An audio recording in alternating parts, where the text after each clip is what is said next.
Sarpin menahan napas panjang sebelum membuka tudung gerobak mie ayamnya. Matahari baru saja tenggelam, tapi kelelahan sudah menempel di wajahnya sejak pagi. Jalan sempit kampung ini sudah terlalu akrab dengan langkah-langkahnya yang berat, seolah setiap batu mengenal cerita kegagalannya. Siang tadi, ia hanya menjual 3 mangkuk, angka yang terus menurun dari hari ke hari. Kini, mencoba peruntungan malam, ia masih menyimpan harapan tipis, walaupun di dadanya mulai tumbuh sesak yang lebih berat dari gerobak reot itu sendiri.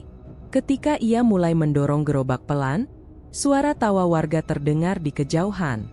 Tawa yang dulu pernah terasa biasa saja, kini berubah menjadi ejekan keras dalam kepalanya. Ia ingat betul betapa banyak ibu rumah tangga yang lebih memilih membeli mie instan daripada jajan dagangannya. Mahal, kata mereka. Kurang enak, sambung yang lain. Ada pula yang tertawa sambil menutup hidung, seolah mie yang ia jual itu bau kemiskinan. Sarpin menggeleng pelan. Ia harus bertahan. Ada istri dan seorang anak di rumah. Ada perut yang selalu lapar. Ada harga diri seorang ayah. Namun di tengah tekadnya, langkah kakinya terhenti. Di depan pos ronda, 3 preman kampung duduk sambil merokok. Salah satunya, yang bertubuh besar dengan tato di lengan, langsung bangkit begitu melihat Sarpin mendekat.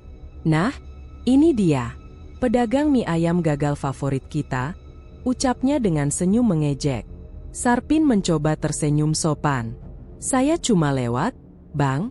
Mau jualan sedikit?" "Lewat?" Preman itu mendekat. Nafas bau alkohol menyembur langsung ke hidung Sarpin. "Kamu bikin kampung jadi kumel dengan gerobak rongsok ini. Orang miskin jangan sok buka usaha di sini." Suara tawa teman-temannya meledak. Sarpin menunduk, tangannya mencengkeram gagang gerobak. "Saya cuma mau." Belum sempat ia menyelesaikan kalimatnya, tendangan keras mendarat tepat di samping gerobak. Dentuman logam yang memekakan telinga mengiringi mangkuk-mangkuk yang jatuh pecah di jalan. Kuah ayam yang tersisa tumpah menciptakan aliran kecil, mengotori lantai pos ronda. "Hahaha, kalau mau kaya, jangan jadi pedagang kampungan." "Memalukan," seru preman itu, menatap Sarpin seolah ia adalah sampah di selokan. Sarpin tertegun. Wajahnya memanas, bukan karena marah, tapi karena malu. Malu yang menusuk hingga tulang, membuat matanya berair tanpa bisa dicegah. Warga yang melintas hanya melihat sekilas, lalu buru-buru pergi. Tak ada yang berani, atau peduli, untuk menolong. "Bang, tolong jangan dihancurkan gerobak saya. Itu satu-satunya yang saya punya," ucap Sarpin lirih, hampir berbisik. Preman itu malah menendang sekali lagi, lebih keras. Roda gerobak terlepas. Suara tawa kembali pecah, makin menggema. "Udah, nyerah aja, Pin," sahut salah satu preman dari belakang. "Miskin kok ngotot, kalau mau hidup enak, cari cara lain. Jangan jualan bau apes begini." Mereka tertawa terbahak-bahak sebelum kembali duduk, seolah tak pernah terjadi apa-apa. Seolah harga diri Sarpin bukan apa-apa. Sarpin menatap gerobaknya yang kini terbaring miring, seperti mayat yang tak terurus. Mangkuk pecah berserakan di kakinya. Ada tetesan air yang jatuh satu persatu ke tanah. Ia tak tahu apakah itu kuah yang tersisa atau air matanya sendiri. "Kalau begini terus, habislah aku," gumamnya. Ia terduduk di tanah, memeluk lutut. Bayangan istri dan anaknya melintas di kepala. Mereka pasti menunggu di rumah dengan harapan tipis bahwa hari ini akan lebih baik dari kemarin. Harapan yang kini runtuh begitu saja di hadapan tawa sinis orang-orang yang bahkan tak mengenal arti perjuangan. Lama ia terdiam dalam gelap yang semakin pekat. Namun di balik rasa sakit itu, sesuatu mulai menyala pelan. Keinginan yang tidak pernah ia rasakan sebelumnya. Bukan sekadar ingin berhasil. Bukan sekadar ingin kaya. Tapi ingin membungkam tawa itu. "Kalau dunia suka merendahkan orang miskin," ujarnya sambil menggenggam tanah yang lembab, "maka aku harus menemukan cara yang membuat mereka berhenti tertawa." Suara langkah pelan terdengar tidak jauh darinya, langkah kecil namun jelas. Tapi Sarpin tidak memperhatikan.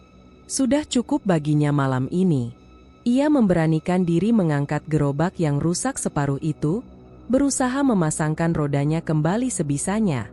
Saat ia hendak mendorong pulang, suara berat seorang lelaki tua terdengar dari arah gelap ujung jalan. Berat sekali yang menjadi orang miskin yang hanya ingin hidup layak. Sarpin menoleh panik. Di sana, di bawah sinar lampu remang-remang, berdiri sesosok pria kurus dengan pakaian lusuh dan senyum aneh. Mata pria itu berkilat seperti tahu betul apa yang baru terjadi. Sarpin menggigit bibir, tak tahu kenapa tubuhnya merasa dingin mendadak. Lelaki itu melangkah mendekat, tangan kirinya menggenggam sesuatu yang berkilau samar, seperti koin kuno. "Ada jalan, Sarpin," katanya seolah membaca isi hati terdalam. "Jalan yang bisa membuatmu tak akan pernah dihina lagi." Sarpin terpaku. Ada sesuatu pada suara itu. Sesuatu yang tidak baik, tapi sangat mengundang. Lelaki itu tersenyum lebih lebar, dan Sarpin merasakan harapan yang tidak benar mulai tumbuh. Harapan gelap yang bisa mengubah segalanya. Dan malam itu, Sarpin menjawab dengan mata yang tak lagi sama seperti sebelumnya. Jawaban yang kelak akan menenggelamkan seluruh hidupnya dalam malapetaka. Malam itu, langkah Sarpin terasa berat menyusuri gang sempit menuju kontrakan reotnya. Lampu jalan redup, beberapa bahkan mati total, menyisakan bayangan hitam yang menempel di setiap sudut. Napasnya masih terengah setelah berusaha keras menahan amarah yang menggelegak di dadanya. Pikirannya terus kembali pada gerobak yang remuk, mangkok pecah berserakan, dan tawa merendahkan dari preman-preman kampung yang menganggapnya bukan siapa-siapa. Harga diri yang tersisa terasa dicampakkan bersama kuah bakso tumpah di jalanan. Setiap langkah seperti memperdalam luka di hatinya, luka yang tidak terlihat, tapi menyakitkan. Sarpin mendongak. Bulan separuh mengintip dari balik atap seng karatan, seolah mengejek kemalangannya. Dunia tidak pernah peduli pada orang yang terjatuh. "Besok bagaimana aku berdagang?" gumamnya lirih. Uang pun tak punya untuk memperbaiki gerobak. Ia berhenti di persimpangan kecil. Biasanya, tempat itu sunyi, hanya dilewati tikus yang berlarian mencari sisa makanan. Namun malam ini ada sesuatu yang berbeda. Di ujung gang berdiri seorang lelaki tua berjubah kusam, tubuhnya sedikit membungkuk, kedua tangan menggenggam tongkat kayu hitam. Sorot matanya tajam, terlalu tajam untuk orang seusianya. Sarpin tersentak saat lelaki itu tiba-tiba berkata tanpa menoleh, "Berat ya, menanggung hinaan orang." Suara seraknya menembus udara dingin seperti bisikan yang menyentuh tengkuk. Sarpin mengerutkan dahi. Bapak siapa?" katanya terbata. Lelaki tua itu perlahan memutar tubuhnya. Wajahnya dipenuhi keriput, tapi senyumnya aneh, terlalu mengetahui segalanya. "Kau bukan orang yang pantas diinjak-injak begitu saja," ujarnya pelan. "Hidup yang menghina harus diberi pelajaran." Sarpin merasa bulu kuduknya berdiri. Bagaimana lelaki ini tahu apa yang baru saja terjadi? Ia mundur selangkah, namun keterkejutan itu berubah menjadi rasa penasaran yang tak sepenuhnya mampu ia tekan. "Apa maksud Bapak?" tanya Sarpin lebih hati-hati. Lelaki itu mengulurkan tangannya yang kurus. Telapak tangannya yang pucat membuka perlahan, memperlihatkan sebuah kon tua berwarna coklat kehitaman, seolah terbuat dari tanah yang telah mengeras berabad-abad. Di permukaannya ada ukiran wajah menyerupai makhluk yang tak dikenal, mata menonjol, mulut ternganga. "Koin ini akan mengubah hidupmu," ujar lelaki itu lirih. Sarpin menatap koin itu dalam kebisuan. Sesuatu yang gelap terpancar dari logam tua tersebut. Entah mengapa, ia merasa seperti koin itu tengah menatap balik, mengukur dirinya. "Aku tidak punya uang," Sarpin mencoba menolak. "Kalau Bapak mau menjual sesuatu, saya..." "Tawaran ini bukan soal uang," potong lelaki itu sambil mendekat. "Ini soal kehendakmu untuk berhenti diinjak seperti sampah." Tatapan mata lelaki itu menusuk dalam. Kata-katanya menghidupkan kembali rasa malu yang masih membara. Sarpin mengepalkan tangan. Wajah orang-orang yang tertawa menghina seakan muncul kembali bertubi-tubi di kepalanya. "Untuk apa koin itu?" tanyanya, suaranya lebih pelan. "Kau hanya perlu menerima dan memegangnya," jawab lelaki itu cepat. "Lalu, apapun yang kau inginkan, akan datang pada orang yang sudah layak mendapatkannya." Sarpin menelan ludah. "Kalau saya tidak mau." Lelaki tua itu terkekeh pendek. "Maka kau akan tetap menjadi penjual bakso keliling yang lemah, terlupakan, dan terus ditertawakan." Ada jeda hening yang panjang. Angin malam melintas membawa bau selokan. Sarpin memandang koin itu sekali lagi, benda kecil yang tiba-tiba terasa seperti tawaran kehidupan baru. Ia teringat wajah ibu yang dulu selalu berkata ia harus jadi orang yang berhasil. Tapi sekarang, bahkan makan pun sulit. Kemiskinan bukan hanya menghancurkan hidupnya, tapi juga harga dirinya. Apa syaratnya? Sarpin masih menimbang. Lelaki itu mendekat, wajahnya hanya berjarak sejengkal. "Syaratnya akan datang ketika waktunya tiba. Tapi sebagai gantinya, keberuntungan akan menghampirimu." Tangannya kembali terulur. Sarpin ragu sesaat, tapi keputusannya sudah terbangun sejak penghinaan tadi. Ia ingin dunia berhenti merendahkannya. Ia ingin mereka menyesal pernah menertawakan dirinya. Dengan tangan gemetar, ia menerima koin itu. Permukaan koin dingin, namun seketika terasa hangat bagai bara yang merambat ke kulit. Sarpin terkejut dan hampir menjatuhkannya, tetapi genggaman lelaki itu menahan tangannya erat sekali. "Jangan lepaskan," bisiknya. "Mulai sekarang, keberuntunganmu telah ditentukan." Wajah lelaki tua itu memudar ke balik selimut gelap malam. Sarpin mengedip, dan sosok itu lenyap seperti tidak pernah hadir. Hanya koin gelap di tangan Sarpin yang membuktikan semuanya nyata. Ia berdiri terpaku, napasnya semakin berat. Di belakangnya terdengar tawa kecil, atau mungkin hanya suara angin yang melintas. Namun ada sesuatu yang berubah dalam dirinya, sesuatu yang tidak bisa ia jelaskan, tapi terasa kuat dan berbahaya. Sarpin menggenggam koin itu erat-erat. Dalam hatinya tumbuh seberkas harapan gelap yang belum pernah ia rasakan sebelumnya. Koin itu terus menghangat di telapak tangan Sarpin, seperti benda hidup yang memiliki denyut halus. Begitu tiba di kontrakannya, ia langsung mengunci pintu, memastikan tidak ada siapapun yang mengikutinya. Ruangan sempit itu hanya diterangi cahaya redup dari lampu bohlam yang hampir padam, menambah rasa cemas yang dari tadi menggantung di dadanya. Ia duduk di lantai, menatap koin gelap itu. Rasa penasaran bercampur ketakutan membuat jantungnya berdetak lebih keras dari biasanya. Namun sebelum ia sempat menenangkan diri, suara familiar datang dari belakangnya, serak dan pelan, namun seolah berbicara tepat di telinganya. "Kau sudah memilih jalanmu." Sarpin tersentak. Lelaki tua itu kini berdiri begitu saja di sudut ruangan. Tidak ada suara pintu terbuka. Tidak ada langkah kaki. Seolah ia muncul dari bayangan. Sarpin bangkit tergesa-gesa. Bapak, kenapa bisa ada di sini?" Lelaki tua itu berjalan mendekat, tongkatnya mengetuk lantai kayu dengan irama yang pelan, tapi membangun ketegangan. Satu langkah, dua langkah, sampai jarak wajah mereka hanya setengah lengan. Saat seseorang menerima koin itu, ia mengikat perjanjian.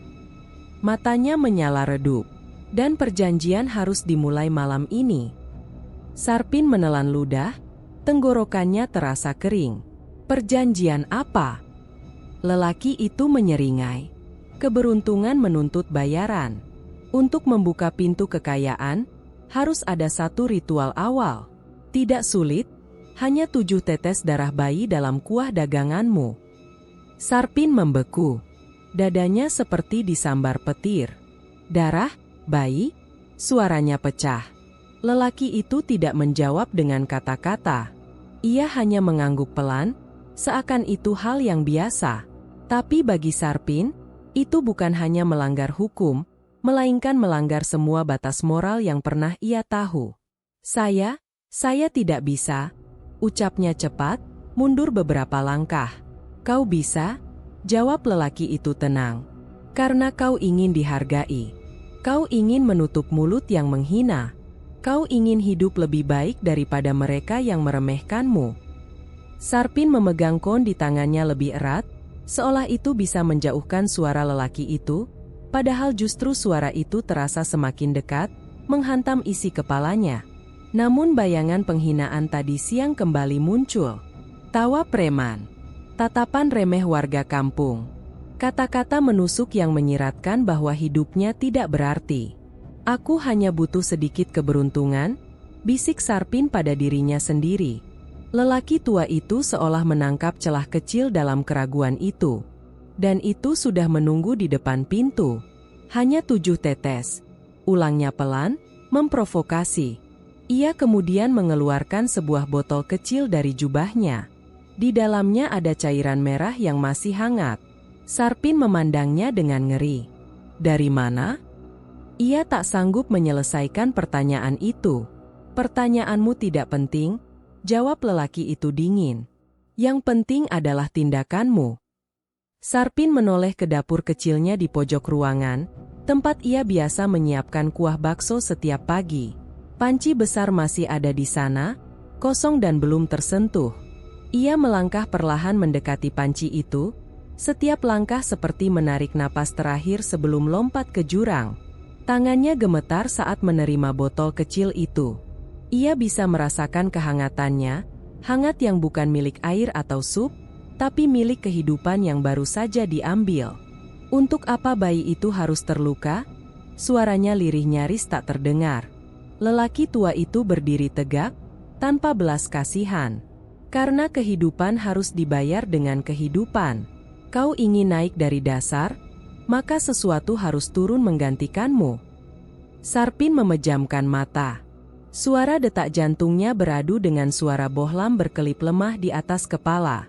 Ia mencoba berpikir jernih, namun gambaran masa depan yang lebih baik, uang yang berlimpah, orang-orang yang akan menunduk hormat di hadapannya, mulai menguasai hatinya yang rapuh. Aku tidak punya pilihan, katanya gemetar. Mereka yang selalu diinjak memang tidak pernah diberi pilihan, sahut lelaki itu tanpa emosi. Tapi kau kini mengambilnya sendiri. Sarpin membuka botol itu. Aroma besi yang menyengat menusuk hidungnya. Cairan merah gelap itu menempel di bibir botol, menetes lambat seperti sedang memerhatikannya kembali. Dengan tangan bergetar, ia tuangkan 1 tetes ke panci kosong. Tuk! Suara itu terdengar terlalu jelas, seakan panci menjadi saksi awal kehancuran moralnya. Sarpin makin ketakutan. Tangannya dingin. Keringat membasahi pelipis. Dadanya naik turun cepat. Tetes kedua, ketiga, keempat. Setiap tetesan seperti menghirup bagian dari dirinya sendiri. 7. Lelaki tua itu mengingatkan. Sarpin menahan napas dan menumpahkan tetes terakhir. Ketika tetes ke-7 menyentuh dasar panci, kon di tangan Sarpin tiba-tiba terasa menyentuh kulitnya lebih dalam, seolah menorehkan panas yang menyakitkan. Ia terlonjak, tapi tidak menjatuhkannya. Lelaki tua itu tersenyum puas. Kini, tidak ada jalan kembali. Sarpin memandang panci itu dengan ngeri. Ia tidak hanya mencampurkan darah ke dalam kuah, ia baru saja menodai jiwanya sendiri. Dan pada saat itu, ia tahu hidupnya telah melangkah ke tempat paling gelap dari semua pilihan yang pernah ada. Pagi itu, aroma kuah mie ayam dari panci Sarpin menguar lebih kuat dari biasanya, seperti ada sesuatu yang menuntun hidung orang-orang untuk datang. Ia mendorong gerobaknya ke gang yang biasanya menopang ejekan dan penghinaan. Namun kali ini, dari kejauhan saja sudah tampak warga mengerumuni lapak lain, dan perlahan, satu persatu kepala menoleh ke arahnya. Sarpin berhenti sesaat. Jantungnya memukul rusuk dengan ritme yang tidak biasa. Ia ragu.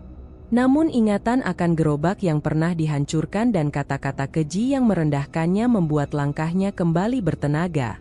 Gerobaknya berdiri lagi di tempat lama. tempat di mana ia dulu diusir. Warga kampung menatap kuah yang mengepul itu, terhipnotis oleh aroma gurih yang menghanyutkan. Seorang pria pertama kali mendekat, wajahnya yang biasanya sinis kini tampak lunak. "Bang, satu mangkuk," katanya tanpa pikir panjang. Sarpin langsung bekerja cepat. Kedua tangannya bergerak luwes, seolah sudah dilatih berpuluh tahun untuk melayani antrean yang tak ada habisnya. Pria itu mencicipi suapan pertama, dan matanya langsung melebar. "Enak banget. Ini mie ayam apa? Rasanya beda." Ucapan itu langsung menarik beberapa orang lain datang. Dalam sekejap, antrean terbentuk. Gerobak yang dulu menjadi bahan caci maki, kini dikelilingi oleh mereka yang dulu meremehkan.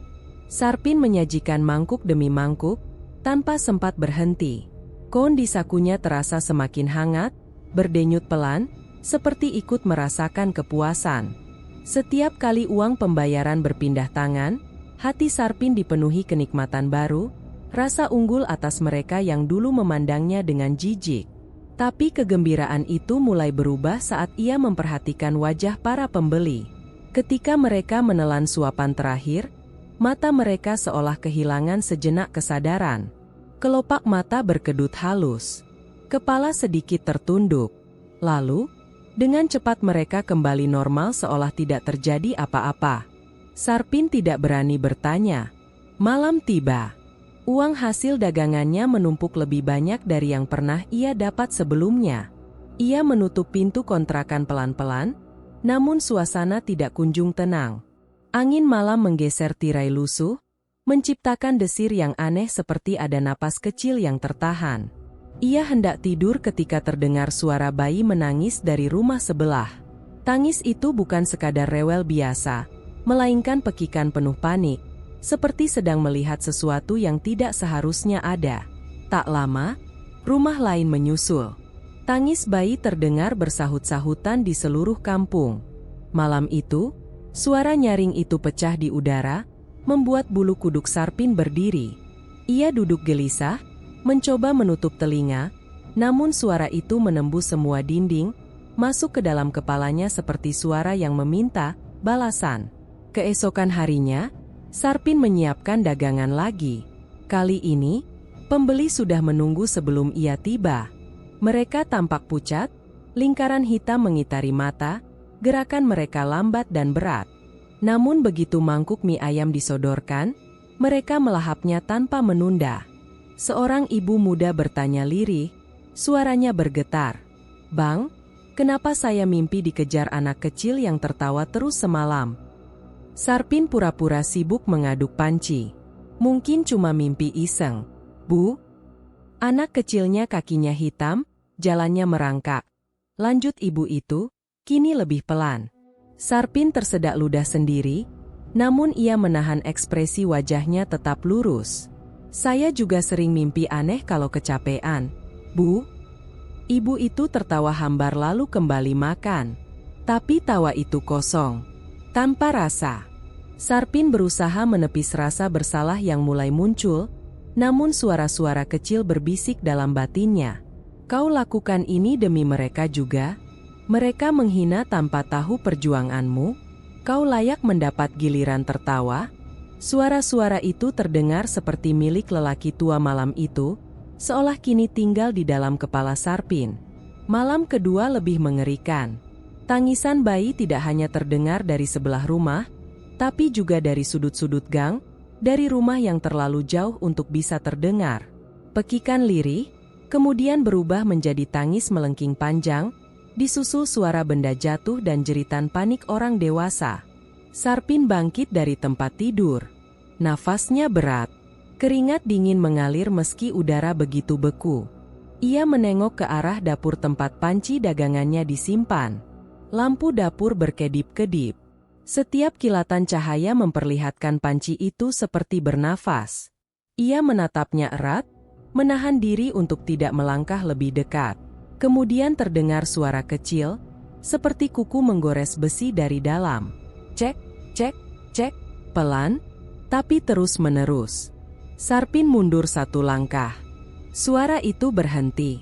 Ruangan menjadi terlalu sunyi.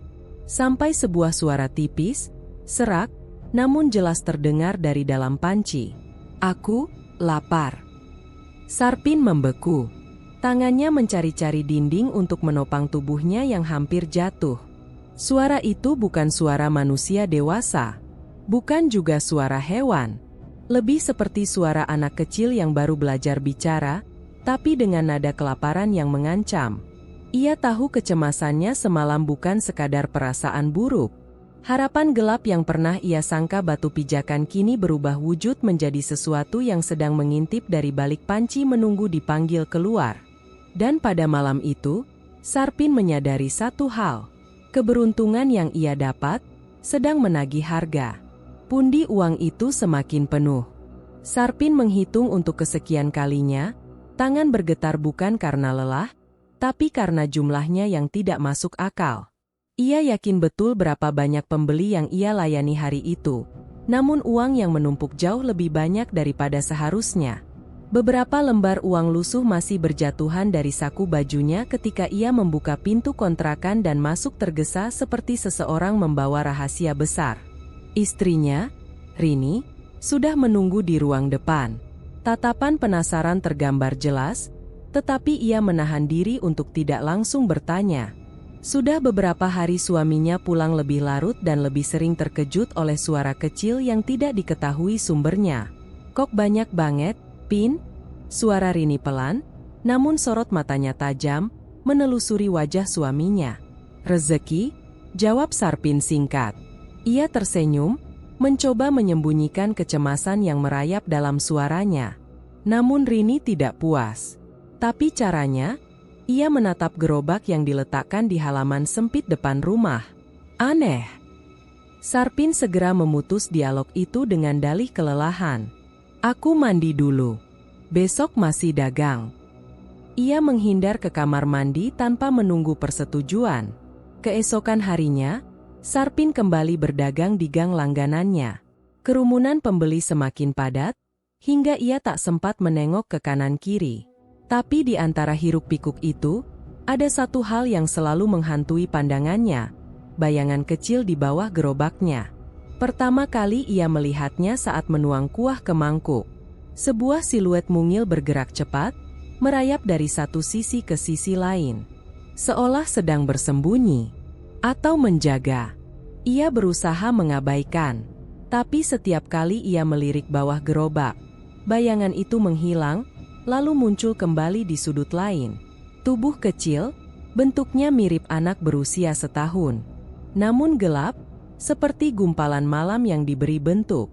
Suara batu kecil terdengar dari bawah gerobak. Pelan, tapi terlalu dekat. Terlalu nyata. Sarpin mengencangkan pegangan sendok kuah. "Pergi," desisnya cepat, tapi tak membuat bayangan itu pergi. Ia justru merasakan kehadirannya semakin dekat, menempel di balik papan kayu gerobak yang berderik halus. Seorang pembeli yang berdiri terdekat memperhatikan Sarpin yang jelas terlihat pucat. "Bang, nggak apa-apa?" tanya laki-laki itu sambil mengipas lehernya. Sarpin mengangguk cepat. "Panas aja," katanya, padahal udara hari itu justru lebih sejuk dari biasanya. Bayangan itu menghilang lagi. Tapi ia tahu, bukan berarti sudah pergi. Malam menjelang lagi, dan suara bayi kembali memenuhi udara kampung. Pekikan menyayat telinga terdengar dari berbagai ujung gang. Orang-orang mulai curiga, beberapa dari mereka menyalahkan cuaca, sebagian lain berteori tentang gangguan setan. Sarpin terbaring di kasurnya, memelototi langit-langit gelap. Tidurnya tidak pernah benar sejak darah itu jatuh ke panci. Di matanya yang tak bisa terpejam, terbayang siluet tubuh mungil merangkak dengan tangan penuh kuku pendek, menelusuri jalanan gelap menuju kontrakannya. Tiba-tiba terdengar suara Rini dari ruang tengah. "Sarpin, uang ini? Dari mana semua ini?" Ia keluar kamar. Tumpukan uang yang tadi ia sembunyikan kini berserakan di lantai.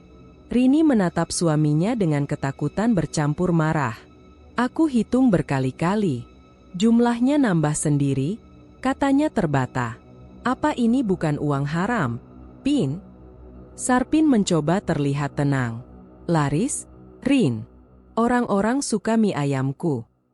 Rini mendekat, menatap suaminya lebih dalam. Pin, aku takut. Kata-katanya terhenti karena ada suara kecil di luar jendela, suara benda menyeret tanah. Rini membeku. Sarpin pun demikian. Keduanya menajamkan pendengaran. SLK, SLK, SLK. Seperti telapak tangan mungil yang merangkak di tanah berpasir. Sarpin langsung mematikan lampu. Ruangan tenggelam dalam kegelapan. Suara itu kini lebih jelas, tepat di teras depan rumah mereka. Seseorang, atau sesuatu, menyentuh gerobak. Kayunya bergetar pelan. Astaga, bisik Rini sambil mundur. Sarpin mendekati jendela dengan hati-hati dan mengintip melalui celah kecil tirai. Di balik remang cahaya bulan, ia melihat sesuatu yang membuat seluruh tubuhnya dingin. Sebuah bayangan kecil sedang memanjat roda gerobaknya. Tubuhnya hitam sepenuhnya, seolah terbuat dari jelaga pekat. Tangan mungilnya mencengkeram besi roda, kemudian kepalanya terangkat. Dua mata putih pucat menatap langsung ke arah jendela tempat Sarpin berada. Tidak ada iris, tidak ada kelopak. Hanya tatapan lapar yang tanpa emosi. Sarpin buru-buru menutup tirai, terjatuh ke lantai sambil menahan napas. Ada apa? Rini panik.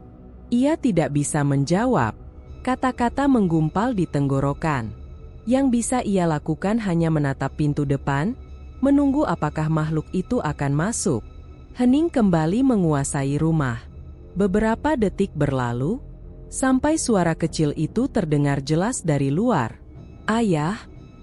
Hampir saja Sarpin berteriak, kalau saja rasa takut tidak melumpuhkan otot suaranya.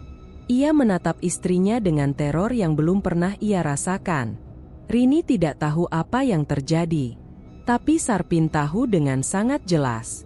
Bayangan itu sudah mulai memanggilnya. Dan itu baru awalnya. Sunyi malam menekan dinding rumah Sarpin seperti beban yang tak terlihat. Lampu minyak di ruang tengah berkelip-kelip, menimbulkan bayangan bergerigi yang menari di tembok. Sarpin menutup pintu pelan, nafasnya memburu. Ia baru saja pulang larut, seperti biasa, setelah memastikan gerobaknya tak diikuti, atau lebih tepatnya, memastikan makhluk kecil itu tetap berada di belakangnya. Tapi malam ini berbeda. Bayangan yang biasanya bersembunyi di sela roda gerobak tampak berdiri tegak, mengikuti langkahnya, menempel seperti napas dingin di tengkuk. Sarpin menelan ludah. Pergi, bisiknya memohon, namun suara itu seolah tenggelam dalam dinginnya udara kamar. Makhluk itu hanya memandangnya dari gelap. Mata kecilnya berkilat aneh seperti noktah api di lumpur pekat. Di dalam kamar, Dewi, istrinya, duduk menunggu. Wajahnya pucat, matanya bengkak habis menangis. Dia menggenggam sebuah kain kecil, yang sudah compang-camping, namun motifnya sangat familiar. Sarpin tertegun saat melihatnya. Itu, kain yang dulu membungkus tubuh bayi mereka.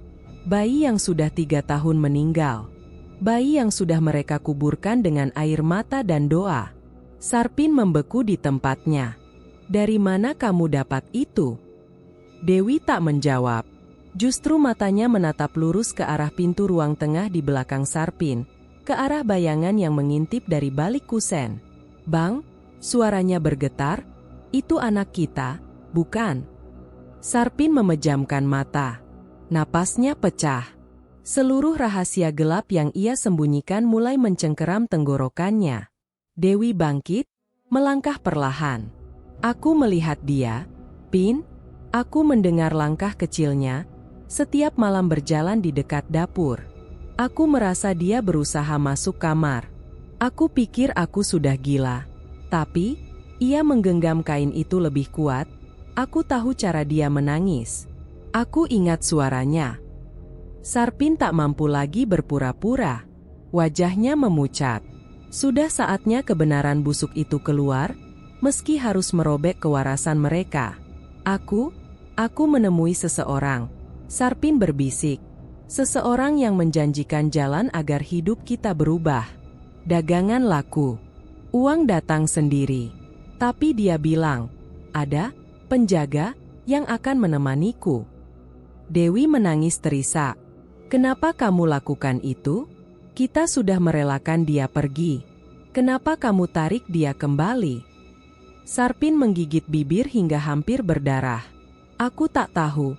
Aku tak tahu kalau yang datang itu Sarpaan. Suara itu terdengar sangat dekat. Suara rengekan, pelan, seperti seorang balita sedang memanggil ayahnya. Sarpin dan Dewi menoleh serentak. Dari balik pintu, sosok kecil itu muncul perlahan. Tubuh mungil, namun kulitnya kelabu seperti tanah basah. Kepala botak, namun masih ada sedikit bekas rambut halus yang mengering seperti jerami. Dan mata besar yang penuh luka rindu. Bu! Suara parau itu keluar, seolah pita suaranya sudah lama membusuk. Dewi jatuh tersungkur, memeluk mulutnya agar tidak menjerit.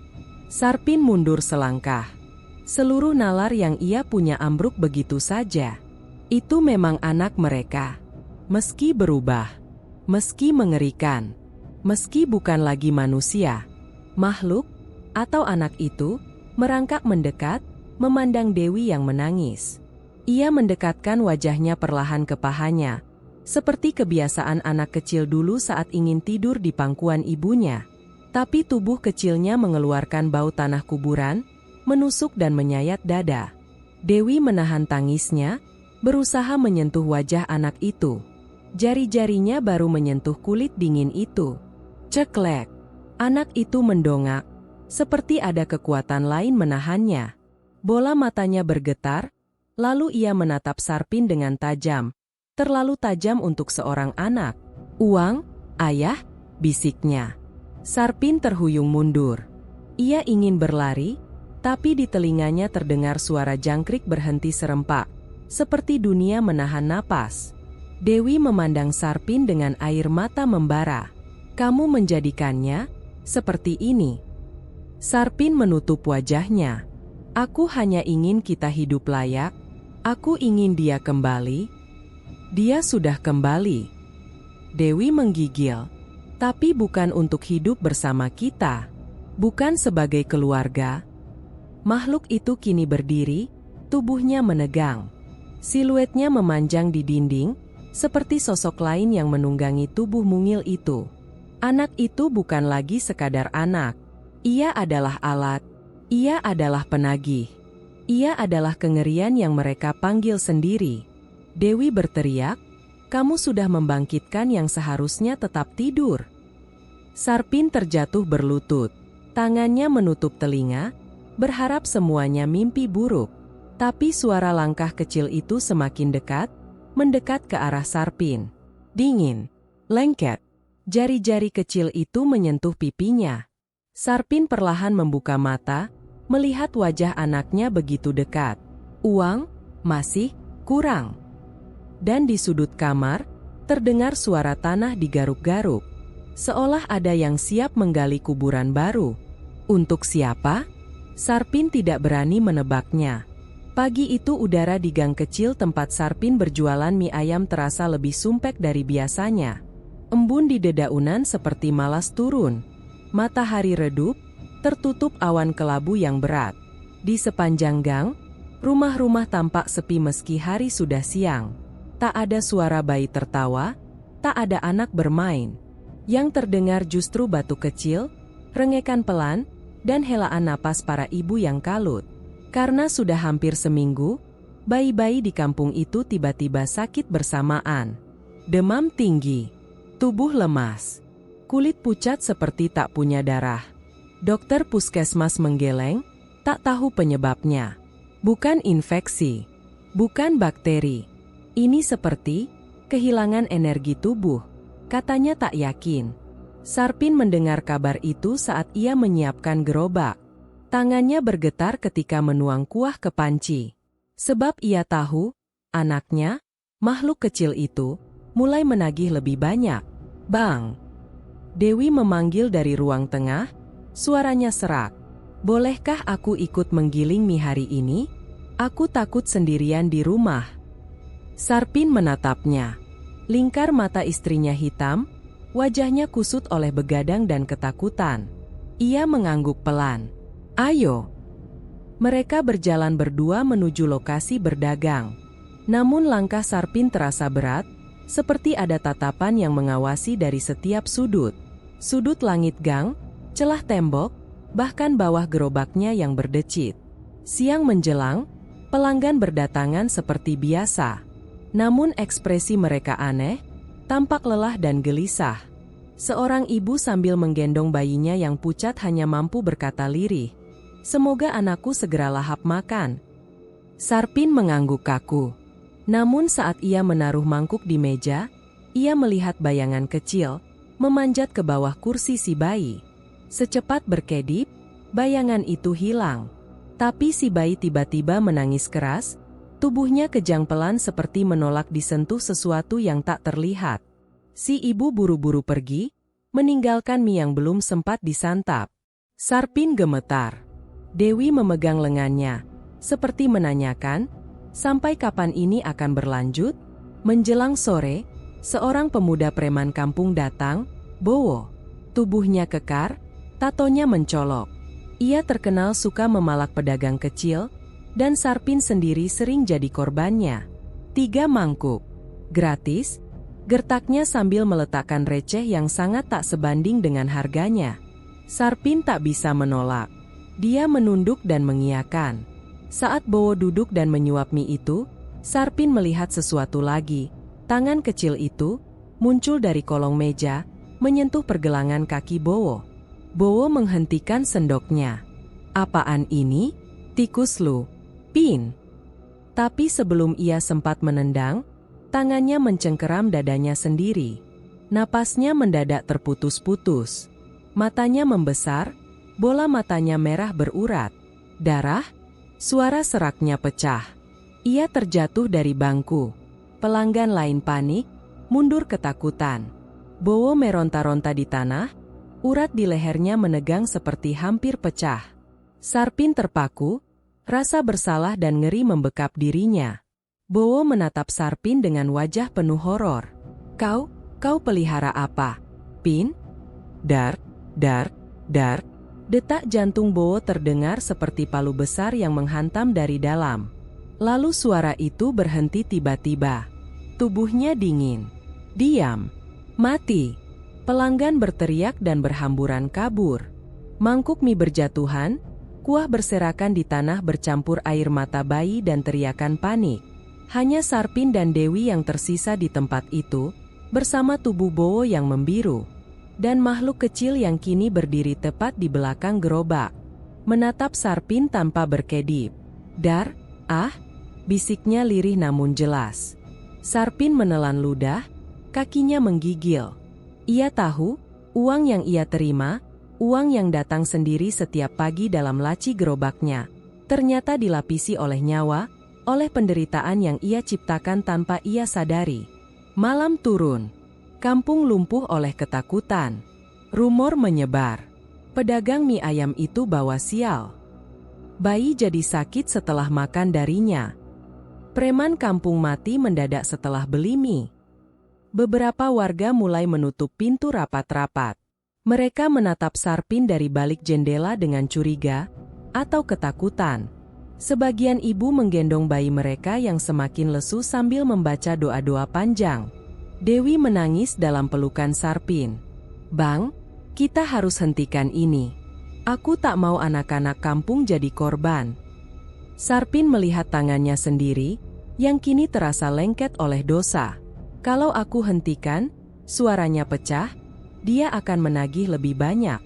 Dia akan ambil kita." Dewi terdiam. Hening itu memakan mereka berdua. Seolah ada jurang menganga antara mereka dan seluruh dunia. Sarpin akhirnya melihat kenyataan kelam yang dulu ia abaikan. Keserakahannya bukan hanya mencelakakan dirinya, tapi satu kampung mulai sekarat karenanya. Dan makhluk kecil itu semakin kuat, semakin lapar, semakin haus darah. Malam pun mencekam, penuh teriakan bayi yang sayup, dan langkah kecil yang tak pernah jauh dari telinga mereka. Suasana kampung berubah bak desa yang terserang wabah mematikan. Orang-orang tak lagi bercakap di depan pagar. Mereka kini berbicara dengan bisikan penuh kecemasan. Beberapa rumah memasang daun pintu dengan kayu melintang, seolah ada monster berkeliaran di luar, bukan hanya sakit yang tak diketahui, tapi ketakutan tanpa bentuk. Sarpin mendorong gerobaknya dengan langkah pelan, menghindari tatapan warga yang kini penuh prasangka. Setiap roda berdecit seperti teriakan dosa yang mengiringinya. Dewi mengikut di belakang. Matanya sembab. Setiap kali terdengar suara bayi menangis dari salah satu rumah, ia menunduk makin dalam, seakan rasa bersalah menggerogoti tulangnya. Siang itu, satu kabar menyambar kampung seperti petir. Bayi dari Bu Ayu, pelanggan setia mie ayam Sarpin, mengembuskan napas terakhirnya. Tubuh mungil itu dingin seolah direnggut tanpa perlawanan. Tidak ada bekas luka, tidak ada tanda sakit yang jelas. Tapi wajahnya, menegang ketakutan, seperti melihat sesuatu yang mengerikan sebelum ajalnya menjemput. Jeritan Bu Ayu menembus dinding rumah, menyayat langit yang mendung. Warga berdatangan, namun tidak mendekat terlalu dekat. Mereka berdiri dengan wajah pucat, seolah kematian itu bisa menular lewat udara. Dan ketika Sarpin lewat, beberapa orang spontan mundur. Aku yakin, sejak makan mie ayam itu, anak-anak mulai sakit, gumam seorang ibu dengan suara bergetar. Terlalu banyak kejadian setelah pedagang itu laris, sahut yang lain. Jangan dekat-dekat, bisa jadi ada yang tidak beres. Bisikan itu menempel di hati Sarpin seperti sengatan. Tapi ia hanya bisa terus melangkah, menahan napas, menahan pikiran yang mencari pembenaran. Malamnya, Sarpin dan Dewi duduk di ruang tengah rumah. Lampu temaram membuat bayangan bergerak di dinding seperti sosok yang mengintai. Dewi memecah hening dengan suara hampir tak terdengar. Kita harus berhenti, Bang?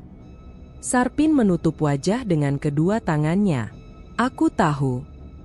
Namun sebelum kalimat itu selesai, pintu rumah mereka diketuk 3 kali.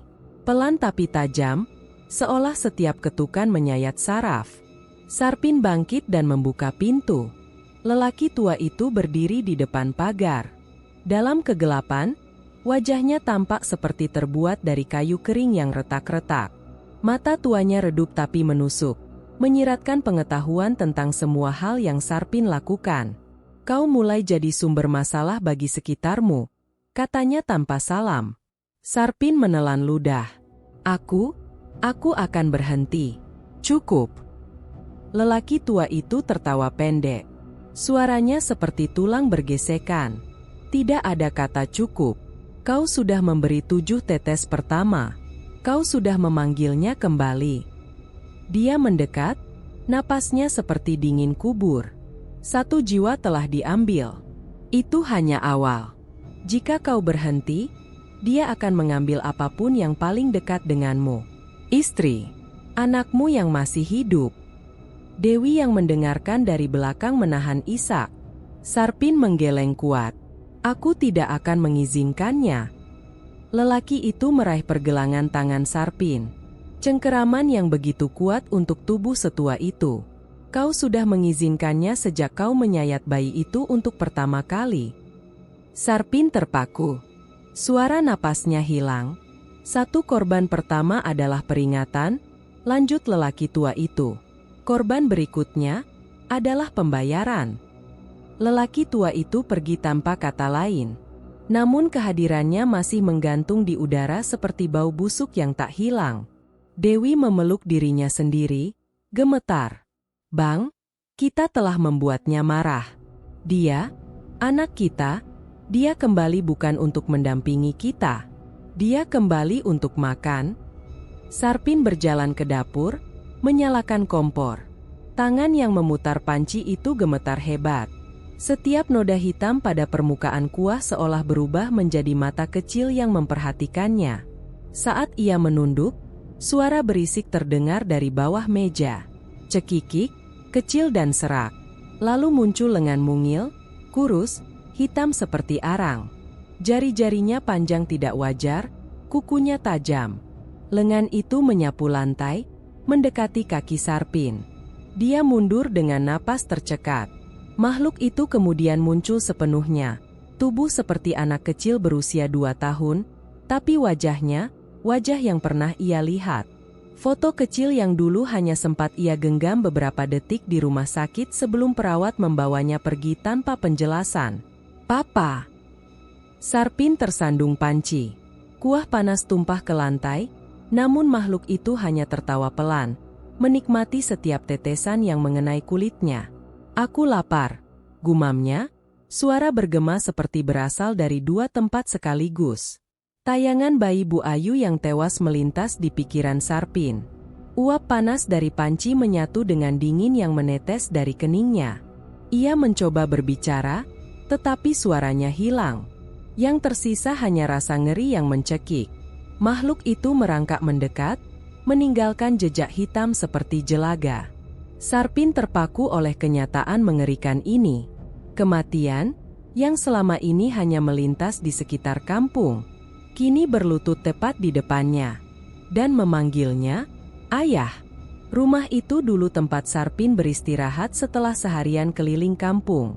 Kini setiap sudutnya terasa seperti dinding penjara yang menutup perlahan. Lampu ruang tengah berkedip-kedip, seolah kehabisan tenaga. Bayangan di dinding bergerak tidak mengikuti tubuh siapapun. Tuyul itu duduk di atas meja kayu, kaki mungilnya menggantung. Wajah kecilnya pucat keabu-abuan, mulutnya menyeringai dengan gigi-gigi runcing yang tumbuh tidak beraturan. Mata hitamnya terlalu besar, menatap langsung pada Sarpin tanpa berkedip. "Ayah sudah memanggilku," katanya pelan. "Ayah tidak boleh mengusirku." Suara itu bukan suara anak kecil. Ada bisikan lain yang menumpang, suara seolah datang dari perut bumi yang gelap dan tak berujung. Dewi berdiri di belakang Sarpin, tubuhnya gemetar hebat. Napasnya tercekat setiap kali makhluk itu menggerakkan kepala. Sarpin mencoba tetap kuat. "Aku hanya ingin kami hidup layak. Aku tidak pernah meminta ini." Makhluk itu tersenyum lebih lebar. "Tapi ayah sudah setuju. Koin itu rumahku." Ayah yang memanggilku keluar dari tidur panjang. Ia mengangkat tangan mungilnya yang berlumur noda hitam. Dari sela jarinya menetes cairan gelap yang baunya tajam seperti besi berkarat. "Darah bayi itu enak," katanya sambil menjilat lengannya sendiri. "Tapi aku masih lapar." Dewi menutup mulut, menahan teriakan yang ingin pecah. "Apa yang kau inginkan?" Suara Sarpin parau. Tuyul itu melompat turun. Kakinya menapak lantai tanpa suara. Ia berjalan mendekati Sarpin perlahan seperti pemangsa kecil yang sedang bermain. Ayah harus terus memberi makan. Kalau tidak, ia menoleh ke arah kamar anak mereka yang masih hidup, yang sedang tidur lelap tanpa tahu bahaya mengintai beberapa langkah dari tempatnya berada. Dia akan jadi makanan berikutnya. Sarpin segera menghalangi arah pandangnya. "Jangan dekat-dekat." Tuyul itu berhenti.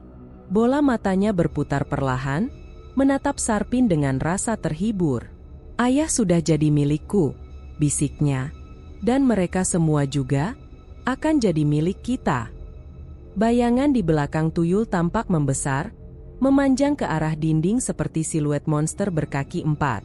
Cahaya lampu melemah seolah disedot oleh kehadiran arwah kecil itu. Dewi menyenggol lengan suaminya, suara lirihnya pecah. "Bang, kita harus kabur dari rumah ini. Kita bawa anak kita pergi. Kita tinggalkan semua ini." Sarpin mengangguk, tapi tuyul itu tertawa. Suaranya menggema tidak selaras dengan ukurannya. "Mau pergi kemana?" Ucapan itu seperti cakar yang menyeret hati Sarpin. "Dimanapun ayah pergi, aku akan ikut. Ayah tidak bisa sembunyi dari darahku." Sarpin merasa dadanya sesak, seperti tali tak kasat mata mulai mengikat lehernya. Ketakutan yang selama ini ia tekan akhirnya pecah menjadi rasa putus asa yang menghancurkan logika. "Kenapa kau lakukan ini padaku?" teriaknya, suara meninggi. Tuyul itu mendekat hingga wajahnya hanya berjarak setelapak tangan. Dari mulutnya keluar napas dingin yang menusuk seperti es. Karena ayah dulu meninggalkanku di dunia orang mati. Sarpin terpaku. Ia tidak mampu menanggapi. Ingatan pahit itu kembali menamparnya. Ia pernah sangat ingin menggendong bayi laki-lakinya. Tapi dokter berkata bayi itu meninggal saat lahir. Dan mayatnya langsung diurus pihak rumah sakit, tanpa Sarpin pernah sempat menatapnya dengan jelas. Ayah tak pernah berjuang untukku, sambungnya dengan nada kecewa yang sangat manusiawi. Jadi aku kembali untuk menagih apa yang menjadi hakku. Bayangan di lantai menggeliat seperti akar hitam yang tumbuh spontan, merayap mendekati kaki Sarpin. Tuyul itu menoleh ke arah dinding. Gambar keluarga yang tergantung di situ. Foto Sarpin, Dewi, dan anak mereka, bergoyang sendiri lalu jatuh berdebum. Kaca fotonya retak membentuk guratan menyerupai wajah yang menjerit. "Rumah ini, milikku," ujar tuyul itu mantap. "Tak ada yang bisa keluar." Listrik berkedip sekali lagi. Semua lampu padam. Hanya mata tuyul itu yang menyala samar seperti bara. Dalam pekat yang menyelimuti, Sarpin mendengar suara pintu kamar anak mereka berderit terbuka perlahan. "Dia akan jadi temanku," gumam suara kecil itu. Sarpin langsung berlari ke arah sumber suara dalam gelap, tanpa peduli apa yang menunggunya di sana. Teror kini tidak hanya menempel di punggungnya. Teror sudah menyusup ke setiap jengkal rumah yang pernah ia sebut tempat berlindung. Dan arwah itu menagih, tanpa bisa ditawar. Hari itu, jalanan kampung terasa lebih lengang dari biasanya. Gerobak mie ayam milik Sarpin yang dulu dipadati pelanggan kini berdiri sendirian di pojok gang, seakan menjadi tugu kesunyian yang menyimpan rahasia gelap. Sarpin menatap kuah yang mendidih dengan tatapan kosong. Tidak ada aroma sedap yang menenangkan, hanya bau logam yang samar, mengendap di pori-pori pikirannya. Dari kejauhan, orang-orang lewat tergesa dengan langkah cepat, tanpa satupun berniat mendekat. Mereka tidak lagi melihat Sarpin sebagai pedagang yang berjuang mencari nafkah. Mereka melihatnya sebagai ancaman. Sebagai bunyi lonceng kematian yang berhenti di depan pintu rumah. Seorang lelaki parubaya yang mengenalnya dulu melintas, memandang sebentar lalu memilih memutar arah, meninggalkan jalan itu seolah Sarpin membawa petaka menempel pada kulitnya. Kesendirian itu menghimpit dada Sarpin seperti beban batu yang tidak bisa diangkat. Ketika ia mencoba memanggil salah satu pelanggan setianya, "Pak Benny, mampir dulu. Saya truk." Lelaki itu berlari tanpa menoleh. Dewi memperhatikan dari jauh, anak mereka yang masih hidup dalam gendongannya. Wajahnya pucat, napas berat karena kurang tidur. Semalaman ia terbangun mendengar suara cekikikan halus dan langkah kecil berlarian di lantai kamar. Mereka bahkan tak berani mematikan lampu lagi. "Sudahlah, Bang," ucap Dewi, "tidak ada yang mau datang." Sarpin hanya menggenggam gagang sendok lebih erat. Ia tahu benar siapa penyebab semua ini. Si kecil itu tidak jauh. Selalu mengawasi. Selalu menunggu. Menjelang petang, langkah seseorang terdengar mendekat. Suaranya berat, teratur. Dan seperti yang selalu terjadi di saat Sarpin berada di batas kewarasan, lelaki tua itu muncul lagi. Seolah ia hanyalah bagian tak terpisahkan dari perjalanan ini. "Hari ini sepi," katanya sambil menyeringai tipis. Sarpin tidak merespons. Ia lelah bermain sandiwara dengan sosok ini. "Kau seharusnya senang," lanjut lelaki tua. "Semakin sedikit yang makan, semakin besar nilai setiap jiwa." "Diam!" Suara Sarpin parau. "Aku tidak mau lagi." Lelaki tua itu tertawa pendek, suara seperti benda tajam menggores kaleng berkarat. "Kau tidak dalam posisi memilih." Ia melirik ke arah Dewi dan anaknya. "Masih ada 2 yang tersisa di rumahmu. 2 jiwa yang sangat berharga." Sarpin langsung berdiri, wajahnya memerah karena marah dan takut sekaligus. "Jangan sentuh keluarga saya." Lelaki tua menatapnya datar. "Keluarga? Kau bahkan tidak menjaga anakmu sendiri saat dia mati sendirian di ruang dingin rumah sakit." Itu bukan ejekan. Itu fakta menusuk yang selama ini disembunyikan Sarpin di ruang paling gelap dalam dirinya. Ia tersentak mundur, napasnya terhenti sepersekian detik. "Lanjutkan yang sudah kau mulai," desis lelaki tua itu. "Atau semuanya akan berakhir jauh lebih buruk dari yang kau bayangkan." Sarpin ingin berteriak, tapi suara itu mati di tenggorokan. Senja berubah jadi malam tanpa jeda. Angin membuat terpal gerobak berkibaran seperti kain kafan. Hanya satu orang yang akhirnya berhenti di depan Sarpin. Roy, preman yang dulu menghina dan menghancurkan gerobak itu. Kini wajahnya pucat dan matanya cekung dalam. Ia berjalan gelagapan, seperti tubuhnya kehilangan arah. "Kau?" Suara Roy bergetar. "Aku, lapar. Tolong, seporsi saja." Sarpin merasakan ketakutan menanjak ke ubun-ubunnya. Roy terlihat seperti orang yang dikejar sesuatu tak kasat mata. Ia berkeringat dingin, menggigil, dan terus melirik ke belakang seolah ada sosok yang mengintai. Tanpa banyak bicara, Sarpin menyajikan semangkuk mie. Roy meraihnya dengan tangan gemetar, menyuapnya cepat seolah itu makanannya yang terakhir di dunia. Ketika mangkok itu kosong, Roy terdiam. Ia menatap Sarpin dengan mata yang melebar ngeri. "Aku mendengar suara anak kecil," bisiknya. Dia bilang, "Sudah waktunya membayar." Dalam hitungan detik, Roy terjatuh dan tubuhnya kejang hebat di depan kaki Sarpin. Mata Roy menggelap seperti direnggut dari dalam.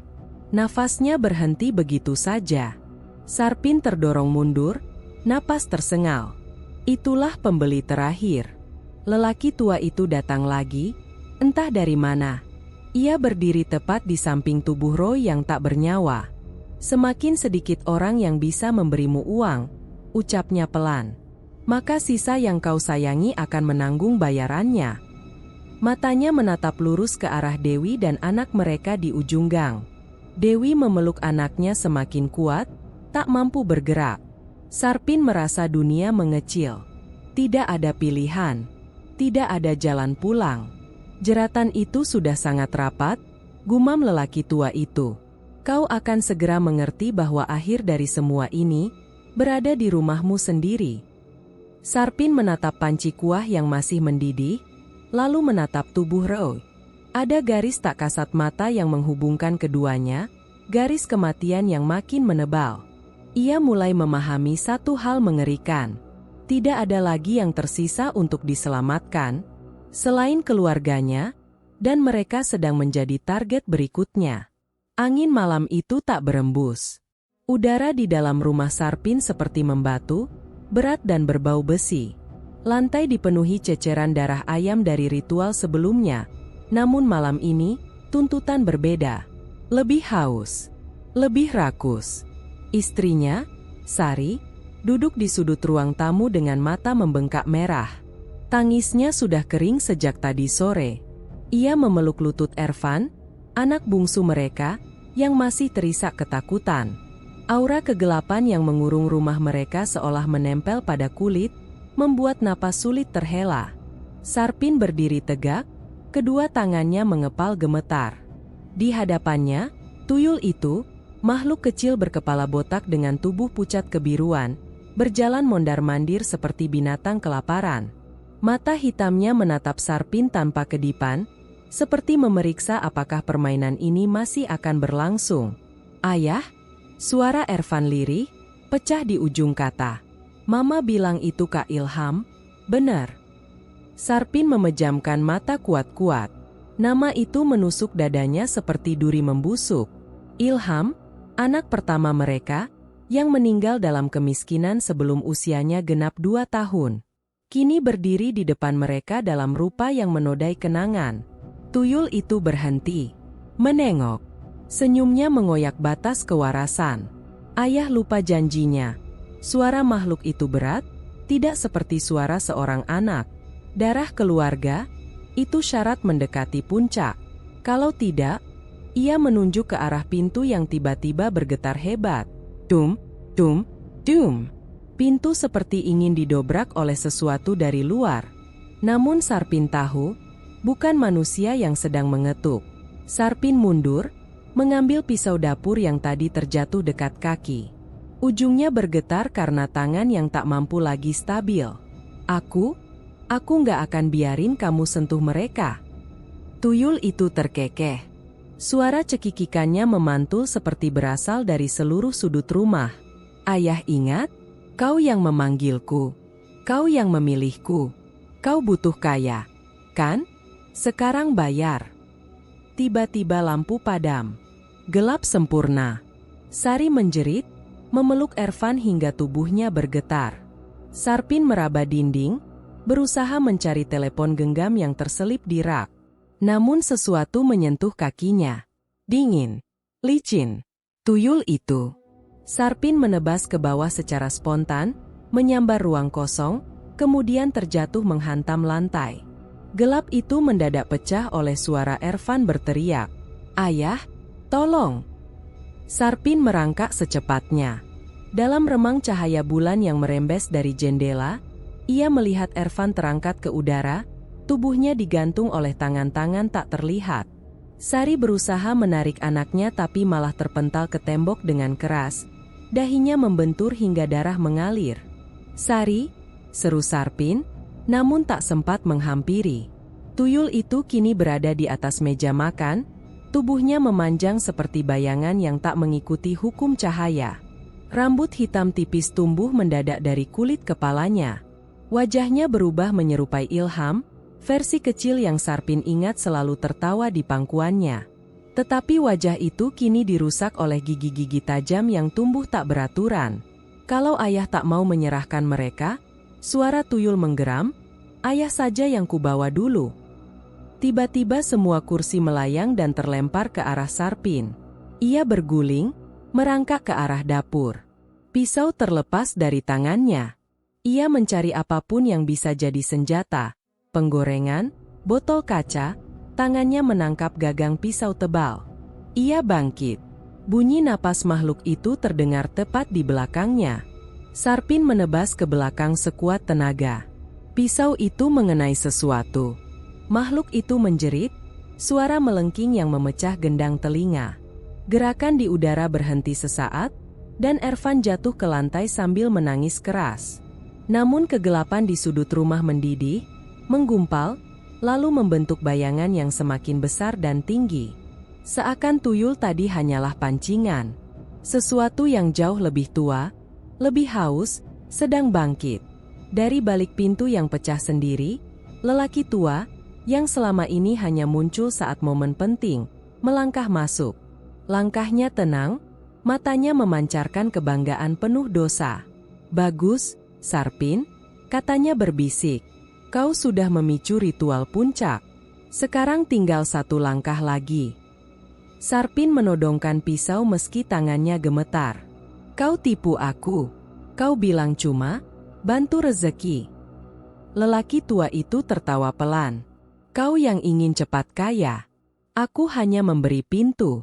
Kau sendiri yang membukanya." Bayangan besar di belakangnya mengalir, menyatu dengan tuyul yang kini tubuhnya terus berubah.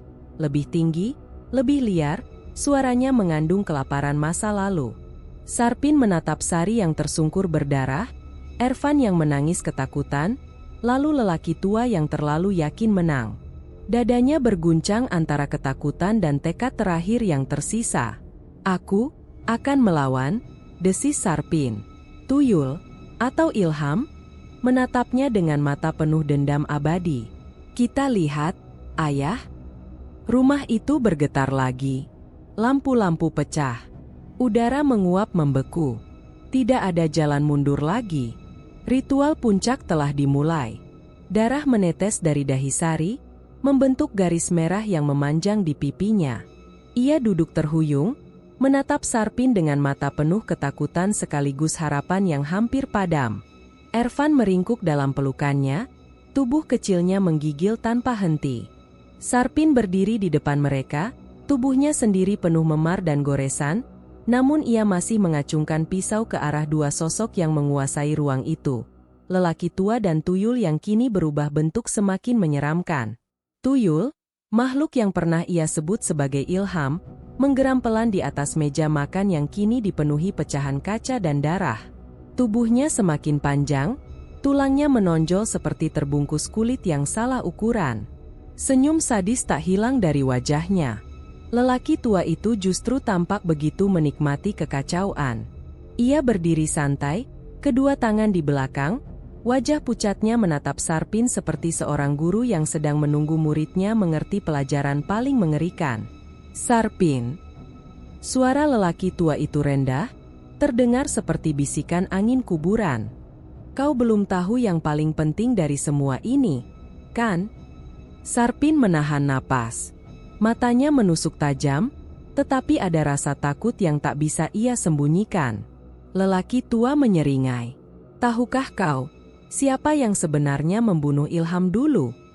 Kalimat itu menghantam seperti pukulan keras ke dada Sarpin. Dunia seolah berhenti berputar. Dia meninggal karena penyakit.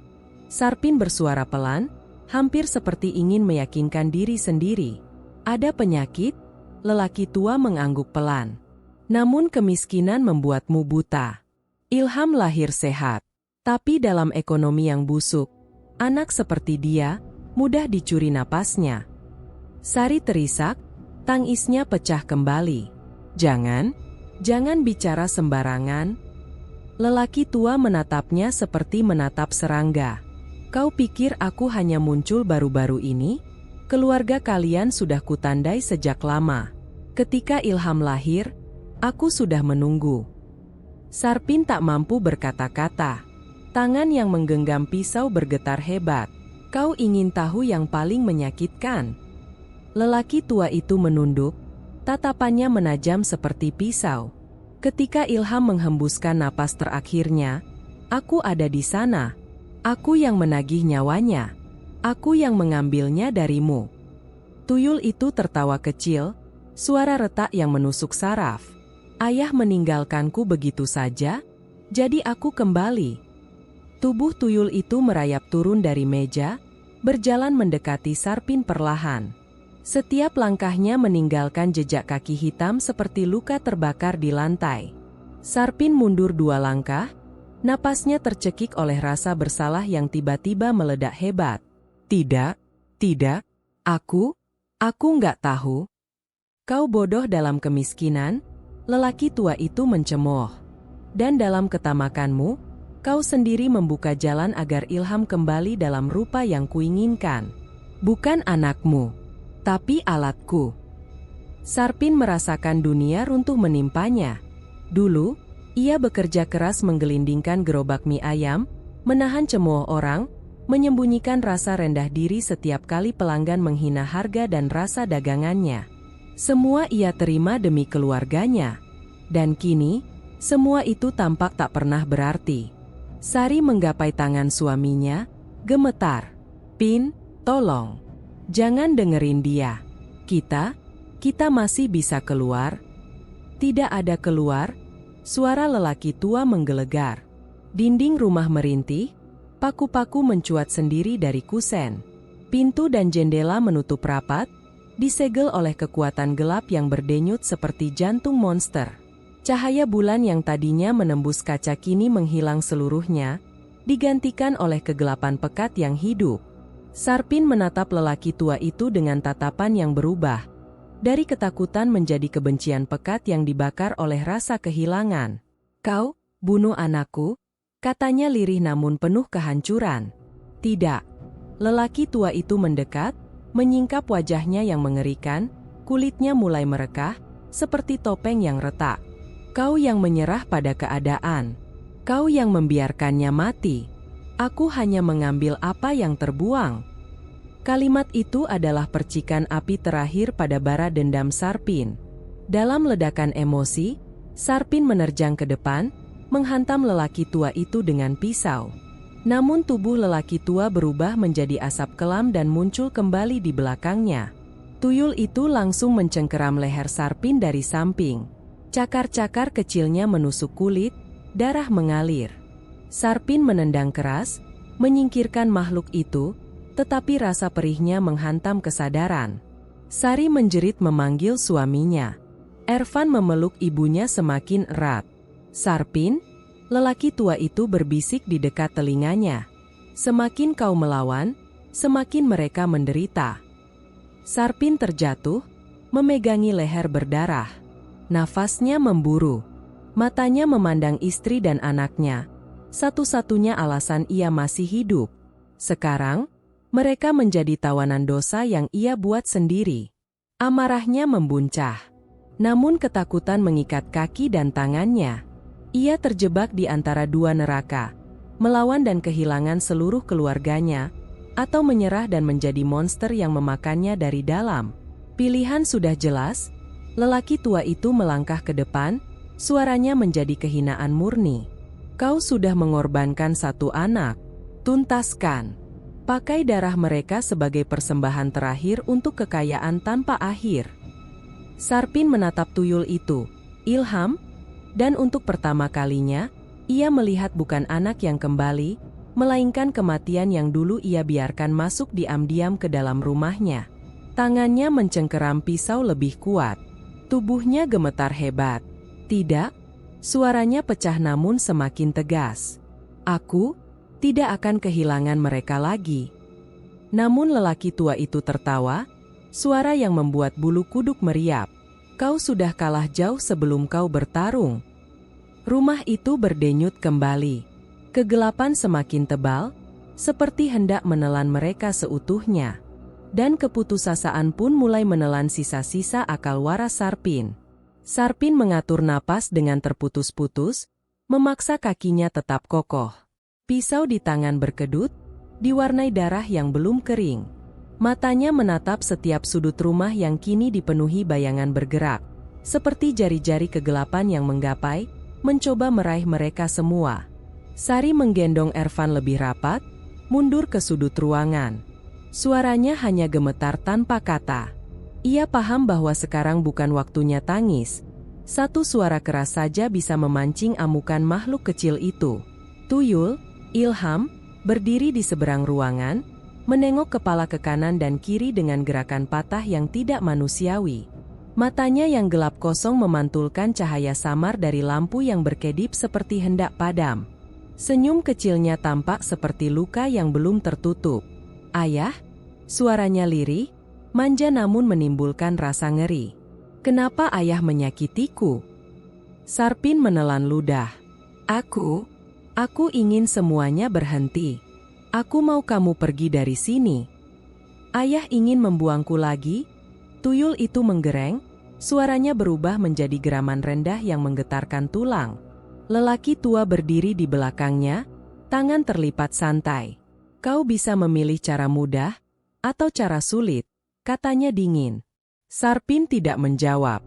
Pilihannya sudah ia buat. Kegelapan yang tumbuh dalam dirinya semalaman kini berubah menjadi keberanian yang dipaksa oleh cinta.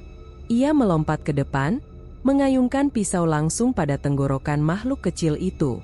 Namun gerakan tuyul jauh lebih cepat.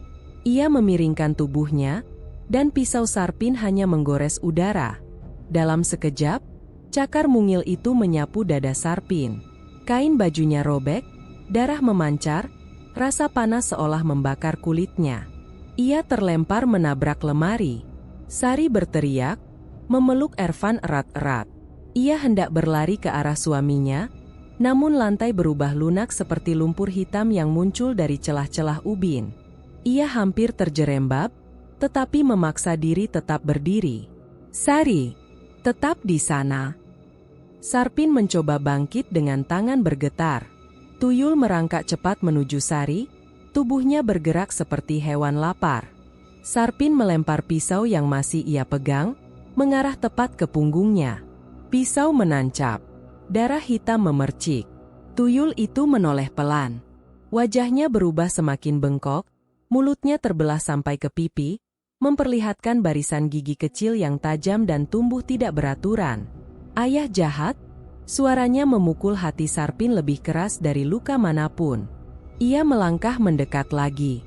Sarpin menahan rasa sakit dan meraih panci besar yang tergeletak di lantai, sisa keberuntungannya yang dulu. Ia menghantamkan panci itu tepat ke kepala tuyul. Suara logam berderam keras, dan tuyul itu terjatuh untuk sesaat. Namun itu hanya membuat lelaki tua tertawa pelan. Kau pikir kekuatan manusia bisa melawan sesuatu yang lahir dari keputusanmu sendiri? Lantai di bawah tuyul itu bergolak. Kegelapan merangkak naik, menutup luka di punggungnya. Ia bangkit dengan gerakan melengkung yang menakutkan, tanpa rasa sakit sedikit pun. Sarpin menatap sekeliling rumah. Meja, kursi, perabotan bergetar seperti ada gempa kecil. Dinding mengelupas sendiri, darah menetes dari retakan-retakannya. Setiap inci ruang itu telah menjadi bagian dari pesugihan, menjadi kubah neraka yang memerangkap mereka. Aku tidak akan menyerah. Sarpin menggertakkan gigi. Tuyul melompat ke arahnya, mencakar wajahnya. Sarpin mengangkat kedua tangan untuk melindungi mata, namun satu cakaran berhasil merobek pipinya. Darah mengalir, menyengat. Dengan dorongan penuh putus asa, Sarpin meninju tuyul itu hingga terpental ke rak piring, memecahkan keramik yang jatuh seperti hujan kaca. Ia menyambar pisau cadangan yang tergeletak di lantai dapur, pisau pemotong daging yang biasanya ia gunakan untuk ayam dagangannya. Sekarang, pisau itu menjadi senjata terakhir untuk menyelamatkan keluarganya dari kejatuhan moral yang ia buat sendiri.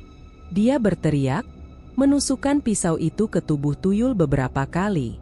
Setiap tusukan membuat darah hitam menetes dan asap tipis keluar dari luka. Tuyul itu menjerit, jeritan yang membuat jendela bergetar dan lampu langsung padam. Suara tangis Ervan pecah dalam kegelapan. Kau pikir ini menyakitkan? Suara tuyul menggema dari semua arah, sukar menemukan titik asal. Yang sakit itu waktu aku ditinggalkan pertama kali. Tiba-tiba, tangan-tangan hitam muncul dari lantai dan dinding, menggenggam kaki dan tangan Sarpin. Ia berusaha meronta, namun genggaman itu seperti besi hidup. Pisau terlepas dari tangan, menghantam lantai dengan suara nyaring. Lelaki tua mendekat, wajahnya kini sepenuhnya menampakkan diri. Keriput yang seperti kulit kayu mati, mata yang berputar tanpa arah, dan mulut penuh gigi tajam yang mencuat keluar. Setiap langkahmu hanya mempercepat akhir keluargamu, Sarpin. Ia berbisik seperti racun. Perlawananmu memotong sisa harapan yang kau punya. Sarpin mengerti satu hal. Semakin ia bertarung, semakin teror mengurung rumah ini menjadi tempat kematian. Namun ia tetap berjuang, karena berhenti berarti membiarkan tuyul itu mengambil Ervan. Di tengah rasa putus asa, Sarpin menatap istrinya. Sari menggigit bibir, air mata berjatuhan. Ia tahu suaminya tidak akan berhenti. Sarpin menarik napas panjang, suara tercekat. Aku akan berjuang, meski aku hancur. Angin dingin berhembus dari celah pintu yang tertutup rapat, dan dalam kegelapan yang semakin mencekik itu, satu kebenaran menyeruak dalam hati Sarpin. Perlawanan ini baru permulaan, dan neraka baru saja membuka pintu lebih lebar. Rumah itu kini menjadi mulut neraka yang siap menelan siapapun yang tinggal lebih lama. Sarpin tahu bahwa jika ia tetap di dalam, Ervan akan menjadi tumbal berikutnya. Dengan napas terengah, darah mengucur dari luka-luka yang menganga, ia menggendong putranya lalu menarik tangan Sari. Lampu rumah pecah satu persatu, menyisakan kegelapan total yang menekan tubuh mereka seperti beban batu. Dinding mengeluarkan erangan rendah, seperti suara seseorang yang tertahan di dalamnya. Ayo keluar, bisik Sarpin, suara lirih dan penuh ketakutan. Namun begitu kaki mereka melangkah, pintu depan membanting menutup dengan keras. Ketiga mereka terjebak di ruang tamu yang kini berdenyut layaknya organ hidup. Sarpin memaksa engsel pintu dengan seluruh kekuatannya. Tangannya bergetar hebat. "Bukalah! Buka, ah!" teriaknya. Tiba-tiba, pintu itu terbuka sendiri, seolah mengundang. Tanpa pikir panjang, Sarpin menyeret keluarganya keluar menuju halaman gelap. Udara malam menusuk kulit seperti ribuan jarum halus. Mereka berlari menuju gang, berharap ada orang yang bisa membantu. Namun kampung itu sunyi, terlalu sunyi. Tidak ada suara ayam, tidak ada teriakan anak-anak, Tidak ada kehidupan. Suara kecil mengikuti dari belakang. Cekikik, cekikik, suara tawa yang mengusap tulang belakang. Ayah, panggil tuyul itu dari arah rumah. Kenapa pergi? Aku belum sempat makan. Sarpin tidak menoleh. Ia mempercepat langkah, setengah menyeret Sari yang hampir tidak mampu berdiri karena shock. Ervan menangis kecil, wajahnya menyembunyikan diri di dada ibunya. Saat mereka mencapai persimpangan gang, angin kencang bertiup menerbangkan seng dan daun kering. Lampu jalan padam, membuat semuanya hilang dalam bayangan. Sarpin menoleh ke belakang, yang ia lihat membuat jantungnya membeku. Tuyul itu berjalan pelan ke arah mereka. Tapi setiap kelip mata, ia sudah jauh lebih dekat. Seolah ruang dan waktu tunduk padanya. Kita ke jalan besar, seru Sarpin. Gang sempit itu seakan memanjang tanpa ujung. Mereka berlari hingga tubuh serasa pecah, namun gerbang kampung tidak kunjung terlihat. Apa kita? Berputar-putar. Sari hampir jatuh, nafasnya terputus-putus.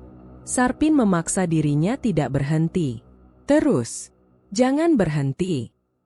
Namun saat mereka menoleh ke satu rumah yang mereka lewati, sebuah kejutan mengunci kaki mereka di tempat. Itu rumah mereka sendiri.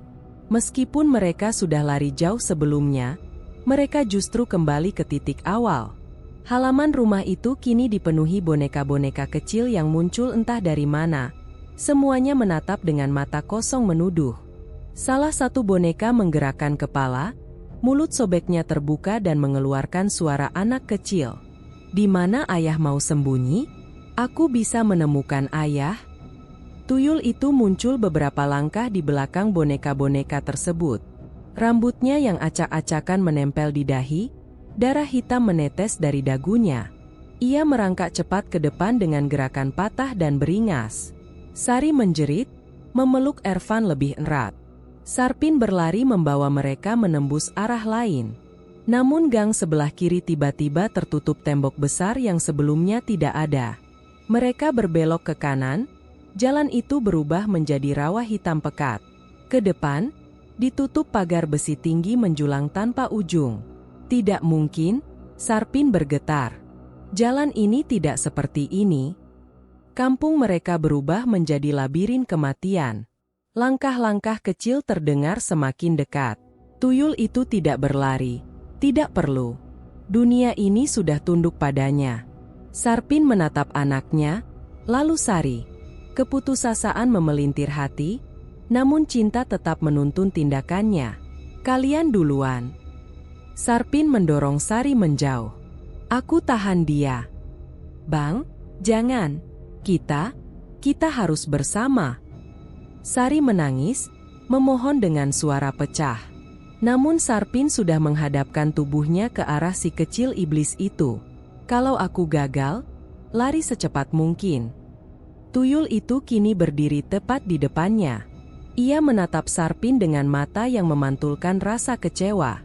Ayah selalu berjanji melindungi keluarga, katanya dengan suara lembut namun penuh kengerian. Tapi ayah tidak pernah melindungiku. Makhluk kecil itu melompat ke arah Sarpin.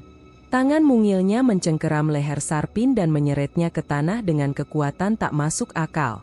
Sarpin menghantam permukaan tanah, merasakan tulang punggungnya berderak. Aku lapar, bisik tuyul itu di telinganya. Saudara ingin kenyang.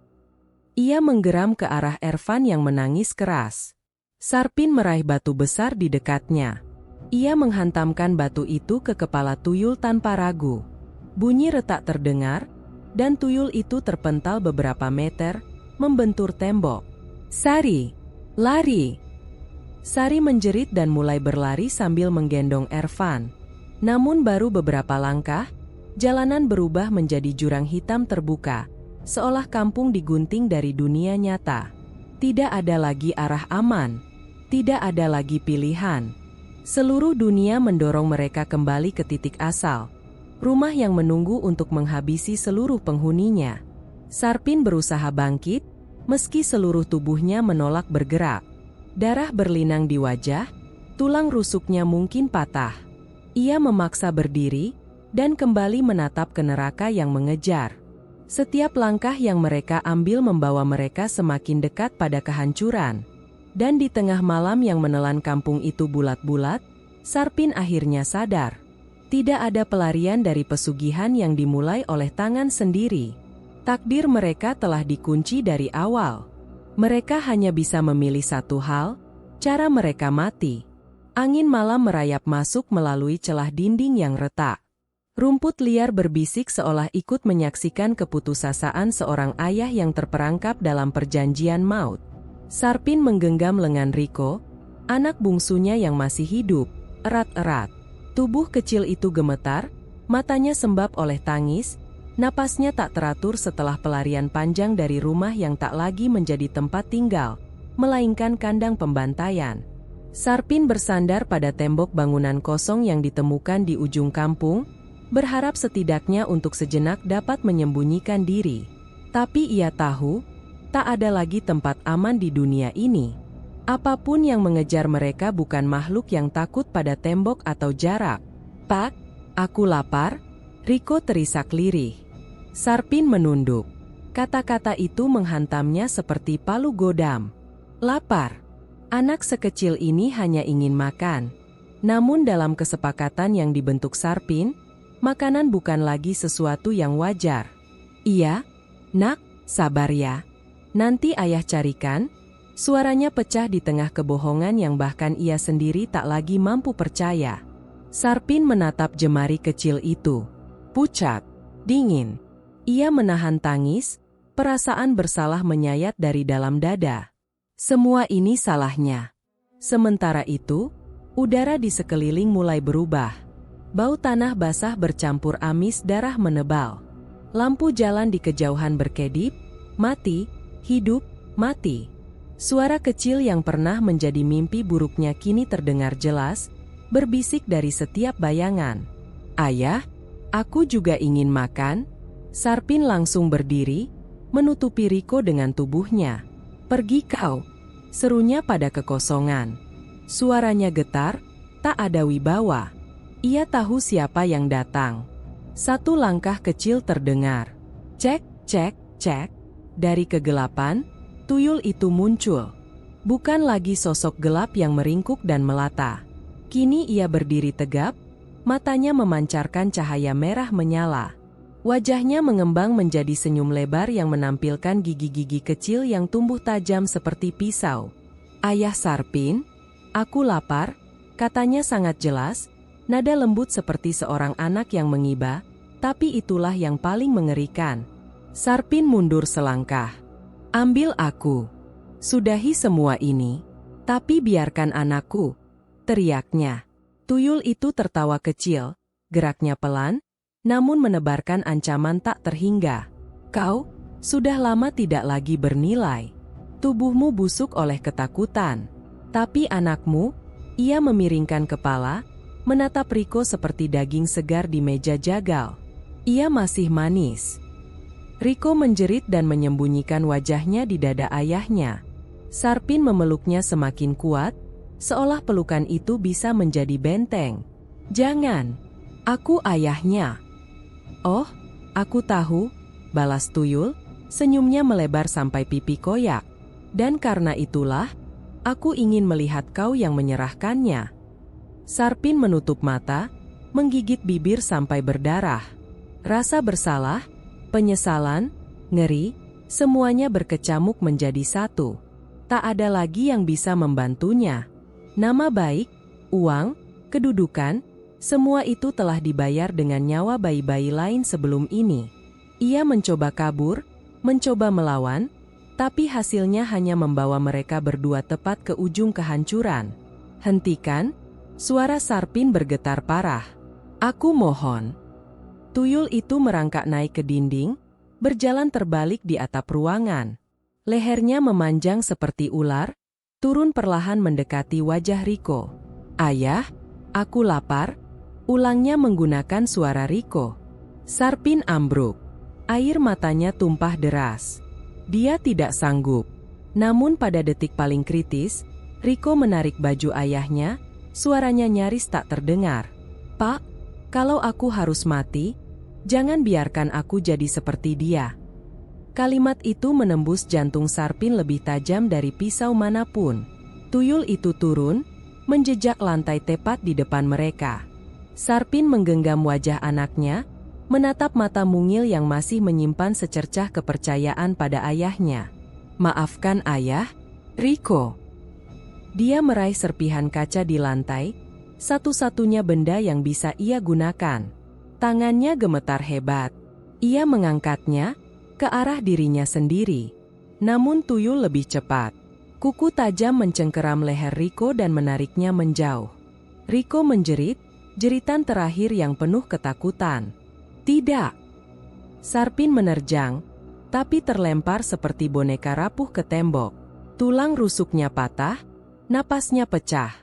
Dalam sisa kesadarannya, ia menyaksikan hal yang tak seharusnya dilihat seorang ayah. Tuyul menggigit leher Rico dan meminum jiwanya.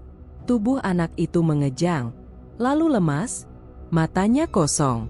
Sarpin merangkak, menyentuh tubuh anaknya yang dingin. "Rico!" Suaranya meledak menjadi tangisan pilu tanpa akhir. Tuyul menatapnya, ekspresi puas. "Kau sudah kaya, Ayah Sarpin. Sangat kaya. Tapi kau lupa harga sesungguhnya." Sarpin menjerit, memeluk tubuh anaknya yang sudah tak bernyawa. Semua uang, semua kemewahan, berubah menjadi neraka yang menelannya perlahan. Tuyul mendekat ke telinga Sarpin dan membisik, "Ayah, aku masih lapar." Lampu-lampu jalan kembali menyala. Orang-orang akan lewat dan melihat pintu bangunan tua itu sedikit terbuka. Mereka mungkin mendengar suara tangisan samar dari dalam. Mereka mungkin penasaran. Dan ketika mereka mendekat, horor itu akan menemukan mangsa berikutnya. Tidak ada yang bisa melarikan diri dari pesugihan. Harga yang dibayar bukan hanya nyawa, tapi keluarga sendiri. Jika cerita ini membuat kalian merinding, jangan lupa subscribe, aktifkan lonceng notifikasi, dan share ke teman-teman kalian. Masih banyak kisah gelap yang siap mengintai kalian di episode berikutnya.